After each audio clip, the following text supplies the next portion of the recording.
Hello everyone, it's Nadie, and today we'll be testing out the Clinique Even Better Clinical Serum Foundation. As you beautiful people know, this is about the products, not the people behind them. Any tiff you may have with them, please cast it away because this is a channel of positive energy, okay? Thank you. Oh, my little warm snickerdoodles, how you doing today? I hope wherever you're at in the world, you're having a marvelous day so far. I am doing wonderful. I got my workout in, and now I'm exhausted, but I'm faking it. And I've kind of been on a foundation review kick lately. It seems like a lot of products have worked for me, but a lot of them really accentuate my dryness. So I'm hoping that this foundation doesn't make me look like a raggedy-ass piece of dried coral. Keep your fingers crossed, honey. Thoughts and prayers. But what I don't love about this foundation right off the start is the fucking shade range. Like, holy goddamn, could we not do better with this? Like, how many hundreds or thousands of years have people worn makeup, yet a big ass brain like this comes out with 38 variations of vanilla puddings and 2 somewhat deeper shades? Honey, fucking no. Like, what the hell? I totally get how business works. Like, you cater to the demographic that purchases most of your products, like, duh. But when you're a company that's profitable and you can actually afford to come out with foundations, you need to do the damn thing and actually come out with foundations for everyone. Like, this bullfuckery where brands only come out with one kind of shade, whether it's light or deep or in the middle, it just does not make sense. It just cuts out so many people that could and would and want to try the product. That's like coming out with a clothing line and only launching the sizes 2, 4, and 6. Like, that doesn't make sense. If you don't know what the fuck I'm talking about, head over to the Ulta website and look at the swatches. The first 3 arms until you get to the somewhat deeper arm, they all look the same. And don't get me wrong, this foundation does go pretty deep, but I think my biggest issue is that for the deeper tones, there's literally only like a couple to choose from, at least from the swatch pictures. I don't know how they are in person. Maybe they do actually have a lot of deep shades. I really hope they do. Even look on the Trend Mood Instagram posts. People just are not happy, and I can tell why. In person, this shade range might be awesome. It's just the swatches that I'm going off of. So please do let me know if this actually is a good shade range, because online, it's not represented the best. So other than this very odd shade range, this actually is a very, very good brand. I do love me some Clinique. They have great skincare. I love their shit. Overall, it's good. Any fucking way, on the Ulta website, this does have almost 5 stars, and it looks like this retails for 42 bucks. You get the standard 1 fluid ounce. They say it's perfect for dry, oily, and oily combination skin. I've yet to experience foundation that says it's good for that, but actually is good for all of that. But you never know. This could be the first one and blow my mind. This is a breakthrough oil-free formula that includes hyaluronic acid, salicylic acid, and vitamin C for even better looking skin. It's weightless with medium to full coverage and has a 24-hour wear time. Damn, we will not be wearing it for that long. And of course, it has no parabens, no phthalates, no fragrance. It just has happy skin. Skin in a bottle. Hannibal Lecter's dream. I will say though, the first ingredient is dimethicone, which is a silicone product, so if you have a silicone allergy, stay the fuck away. There are a lot of very interesting ingredients here, yet they kind of claim to be on the more natural side. It's very odd. Well, actually, I take that back. I don't know that they really claim to be on the natural side. It's more the packaging that makes you think that it's kind of natural. But honey, it's not. Let's go ahead and read just a couple of these reviews so we can get some tips and tricks. The lowest review is 2 stars currently, which says they were very disappointed. The first time they used it, it pilled on their skin terribly. They did manage to rework their skin prep, and that solved the issue though. But then they say it's also very, very matte and just doesn't have a good finish for them. It's kind of on the cakey side. That does kind of scare me because I do have somewhat dry skin around my T-zone, and so I kind of stay away from matte products. But I should be good because I did exfoliate before this video. I put on a few moisturizers, so hopefully my skin is plump and juicy like a little grape. Oh, fuck though. The only other 2-star review says this product is very, very dry and it just looked awful. Oh, well, let's take a look at the 5-star reviews. One of the best foundations I've used. It's full coverage without being cakey. Hands down best product I've ever used. Blends great. Says perfect for aged skin too. Ooh. I put 2 pumps to the back of my hand, applied it with a brush, and was set all day. Okay, that's actually what I was looking for. I always like to see what tools work best for this, and I think I'll probably go in with a brush. So without further ado, let's go ahead and dive into this. I got the shades CN52 and CN18, and I think the one that I'll use is probably the CN18.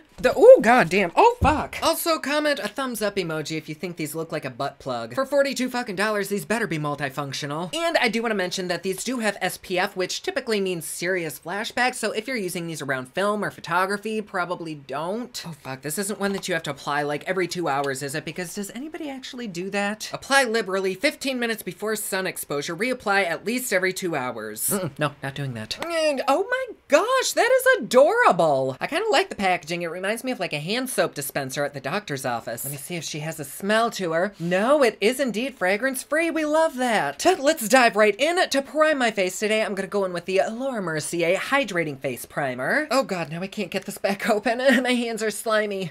Oh, geez. Oh my god, it literally split my fingernail. Probably should have kept that open, my bad. And that one reviewer said they put 2 pumps on the back of their hand, so I'm gonna start with 1 pump. Come on, baby. Ooh, oh my. This actually might be an okay color for me. First time for everything. And here we go.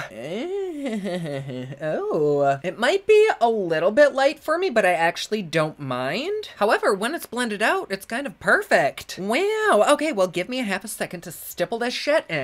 I mean, on camera, it looks really fucking good, doesn't it? However, I do actually think it might be oxidizing. Like, it's getting darker, isn't it? Not that I really mind that it's getting darker, but in person, it's actually kind of getting on the orangey side. Like, it started off very, very peach and cool, just perfect. And now I just look a little bit darker. I don't know. What do you think? I will say it definitely is catching in my dry areas, which is not a sexy look for me. I did really fucking moisturize earlier and I just did an acid peel, but I don't think the dryness that's collecting is nearly as bad as what it usually is. I don't think I mind this at all. It is a bit on the drying side though. I can start to tell that, like, it's adding a lot of texture around there, and I can kind of feel it on my face, you know, like when you put on a mask and your face is kind of crunchy. It's not quite crunchy, but I can tell something's there. And since we're all soul sisters here, I will tell you it's been a long ass time since any kind of crunchy liquid has been on my face. But here we are up close. What do you think? I really don't mind this that much. Like, is it the best looking foundation I've ever tried? No, but it does look pretty good, I think. On the other side, I think I'm gonna apply it with one of these makeup poofs, and I don't know if you can tell the difference in the fresh squirt and the old squirt, but there's totally oxidization that happened. This one is very, very orange versus the fresh liquid, which is kind of changing before my eyes. I thought maybe it was changing because of the primer that I used, or maybe there was still a little moisturizer left, but no, I think it's just the air. Ooh, I did not get quite as much coverage with this. I think I'm gonna need a tiny bit more. And though I wasn't able to spread that out quite as far, I actually think this looks better. It looks more natural, like my skin, versus this side with the brush. This side almost looks like it's sitting on top of the skin. This side looks like it's part of my skin. But I did also have to use twice as much on this side, so that's weird. Also, this foundation does not play very nicely in facial hair. You can get foundations that go amazingly in between your little beard bristles, and this is not one of those. So for those of my babes out there that might even have kind of thick peach fuzz, I don't know that this will look great in there. It's just like not blending out. Like, I have a bald ass patch right there for some reason. So if you do have a fur-free face, I totally recommend that you use one of these. But if your face is a little bit fuzzy, you're probably just gonna have to stipple it in. Although now that both sides are dried down equally, they both look the same. But oxidizing aside, I do really like the way this looks. It does still look the slightest bit dry around my nose. At this point though, I kind of expect everything to. But yes, Queen, I don't know what you're able to see. I do think this does look very, very good. Probably one of the better looking foundations that we've tested. Since we're here, why don't we bring up the Matchmeter? Ooh, I don't know about this one because it started off kind of good and then it deepened up. Like, in person, my face is a good like 3 shades darker than my neck. I don't know how it looks on camera. I can't see what you see, but from what I see, I would say this is probably maybe a 7. If it hadn't oxidized, I'd probably give it a 9, but I think once I have my concealer and bronzer and everything on, it'll probably look good. But yeah, I'm okay with like a 7. Let me know down in the comments below how it looks to you, because it's probably completely different. It's probably fucking 10 for you. Either like a 10 or a 2. There's no in between. But as far as how this looks, it is starting to catch in my little rinklets. It doesn't feel the most secure on my face. I kind of feel like this is definitely gonna need powdered because this shit will be down on my titties in 10 minutes. However, I can't tell if the tackiness is something that'll dry down, so I'm gonna give it a few more minutes before I go in with the rest of my products. All right, I did add a little bit of Maybelline Instant Age Rewind right under my eyes and on my forehead, and then I set everything with a Laura Mercier translucent setting powder. It instantly set everything into place. My little forehead nooks and crannies don't look as bad as they typically do. My skin does look on the dry side though, but for being matte, it doesn't really look too terribly matte. The dryness around my nose is still kind of there. There's like weird orange happening right around there for some reason. Don't know what that is. I actually think this looks pretty decent. It's not like my favorite foundation. The finish of it actually reminds me of either ColourPop or like Wet n Wild's Photo Focus foundation, where it does the job, it covers shit up, but it does kind of add a little bit of texture. But as far as foundations go that we've recently tested, this is probably up in the top like 3 maybe. So yes, here we have it. What do you think? Make sure you turn your resolution all the way up. We film in 4K. But yes, honey, I'm gonna go ahead and finish up my makeup. I will see you at the end of the day after a wear time test in just a second. And we are back. It is the end of my day. If my look looks a little bit different, it's because I was playing with makeup. But it's been a good like 8 hours, so let's see how we look. So when I didn't have blush and contour and all that jizzy jazz on, I did think this looked a little bit dry. However, now that it's set on my face and my natural oils have come through and I've got this glam look on, I actually think this looks really, really pretty. It's totally giving me second skin. I don't look super dry, but I don't look very oily. This stuff does kind of want to come off, which is odd because I've literally just been sitting all day. I've not sweat or anything, which is a little bit worrisome because if you have dry skin, it's going to really enhance your dryness. But then if you have kind of oily skin, I fear that this might wipe off. So I like the way this looks. I just don't know if I can really recommend it. But if I were to recommend it, I would probably only recommend it for people with like normal skin. Otherwise, if you have dry skin, you're going to have to seriously prepare your skin. Like I did an acid peel, I moisturized, I did everything except replace my entire face. And it still caught around my dry patches until my oils came through. But then if you do have oily skin, you're either going to have to use like a super oil controlling primer or pat your face throughout the day, which if that's not a big deal to you, then grab this. It's mainly the people who do have dry patchy skin that I'm concerned about, and the people who have texture, because before I put on this blush and kind of hid my texture, it was kind of very there. But if you do like a full face of glam like this, I don't think it really matters what kind of skin type you have because you'll just end up covering the little flaws that this has. But if you're a no makeup